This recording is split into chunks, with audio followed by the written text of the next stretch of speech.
You're listening to Soap Dirt, the latest in television entertainment news. Hey there, B&B fans. It is Belinda from Soap Dirt, and I have got your early edition Bold and the Beautiful spoilers. This is for the week of October 16th through 20th. Right now, we have just seen the Monday and Tuesday episodes, if you're current on your DVR, and we still have Wednesday, Thursday, and Friday to go, and then jumping into next week. We only have a few spoilers for the week ahead because they haven't released the full roster. Real quick, though, to give you some context for the early spoilers we do have, I'm going to give you a super quick rundown of Wednesday, Thursday, Friday so that you'll be completely current and have the context you need. If you haven't already, please reach down, click subscribe so you don't miss any of our Bold updates. So on Wednesday, we are going to have a whole lot of Hope really, really mad at her dad. So at the end of Tuesday, she kind of had that shocking moment of the reveal, like, oh my gosh, my dad is dating and in love with Sheila Carter. Holy cow. It just kind of ended with her pulling a face. But as you saw on the promo, if you saw it, if you haven't, we did a video on it. Hope is going to go full psycho, enraged at him. She is going to go off. She wants to know how he can date that and how he can let her in his life. And then when Sheila kind of tries to interrupt and kind of calm her down, then Hope goes off on her. This all new Hope is a baller. She is just chewing them both a new one, which is a whole lot of fun. Meanwhile, on Wednesday, back over at Forrester Creations, RJ Forrester gets closer to Luna Nozawa and they are going to kiss. The fact that they're kissing means that despite the Forrester grudge, she cannot be a child of Ridge or Thorne or, let's see, who else? Rick. She can't be the secret daughter of any of them. Otherwise, she would be a brother or cousin kisser.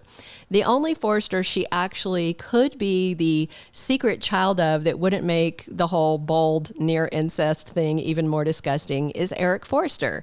She could actually be the child of Eric Forrester because Eric has no biological tie to RJ, even though they share the same last name because Ridge and RJ, of course, are Maroons. So they are going to kiss, and there is a lot more coming on her next week. If you're into that storyline, some people are. I know a lot of people are not. Then on Thursday, this Thursday the 12th, Hope goes running to Ridge and Brooke to drop the bombshell that her dad is not just dating Sheila, not just sleeping with Sheila, is going to marry Sheila Carter. And she is just completely shocked. She rats them out completely because she wants Ridge and Brooke to go running over there and shake some sense into Deacon. Good luck with that. He seems like, okay, I've just decided to get on this train and now I'm going to ride it no matter what. That's where he's at. All I know is it must be the hottest sex in the world because he's giving up everything. Everything. Maybe he just really digs being called daddy. I don't know. All right. Friday, October 13th on Bold, we have Ridge making a confession to Brooke. He has to tell her, oh, by the way, I already knew that Deacon had Sheila in his bed.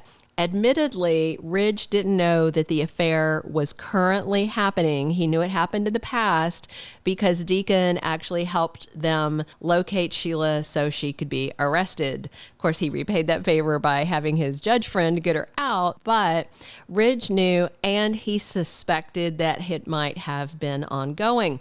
So they are going to make a beeline over there with a whole lot to say to Deacon. That's going to start on Friday, and it's going to carry over on to Monday the 16th. All right. Now, your early edition spoilers for October 16th through the 20th. Let's continue on about Deacon. Brooke is going to lecture Deacon and remind him everything he stands to lose. I mean, his business is his. A lot of people may not like the idea of the business owner being involved with Sheila Carter, but let's face it, there are worse things in the world than a guy making good pizza having a released psycho in his bed. I don't think his business is particularly at risk other than losing those Forrester Creations takeout orders. But I do think that she is going to threaten him with her cutting him out of her life and his daughter Hope cutting him out of her life. And Deacon definitely cares about Brooke's opinion and he definitely cares about Hope's opinion, but I actually don't think he is going to allow her to bully him. I think he is going to dig in his heels and say, this is just the way it is. This is the woman I love. This is happening. Deal with it. That's what I expect to have. We also have more action with Eric Forrester and his illness next week.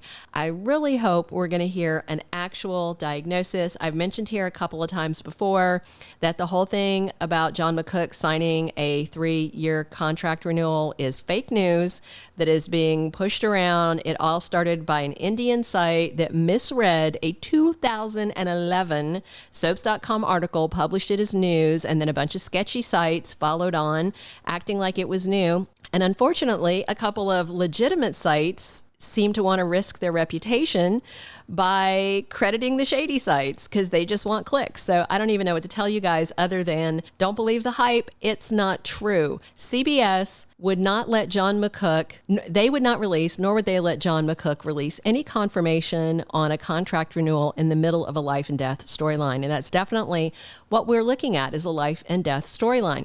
I hope he's not going anywhere. I don't think he is, but ignore this contract BS because it's just fake news. So Donna next week demands that Eric face reality, and he definitely needs to kind of, own this and get ahead of it if there's any treatment he can have. So hopefully we will get a diagnosis, an official diagnosis soon from Dr. Colby.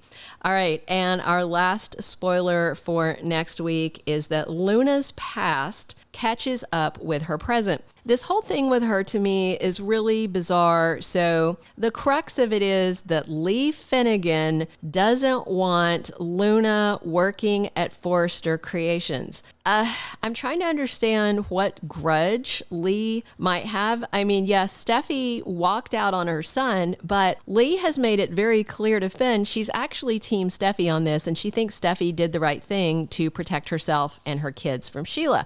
So it's just, I hope when they finally explain it that it is coherent, cohesive, doesn't violate history, and isn't just a whole big pile of nonsense. I'm not certain that it's not going to be, we'll see.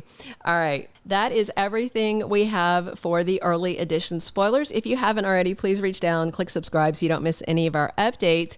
Definitely drop your comments on what you're excited to see next week and whether you think anyone can talk Deacon down from marrying this woman, or is it just a done deal? And definitely let us know what you think about the Donna and Eric thing and what you think is the big deal about Luna working at Forrester Creations. Drop your comments below. I read them all. I appreciate you guys talking soaps with me every day. This has been Belinda from Soap Dirt. Thank you for being a loyal listener. Follow us wherever you get your podcast, because you don't want to miss the next episode. Soap Dirt is on all the major podcast platforms, including Apple Podcast, Spotify, iHeartRadio, and more.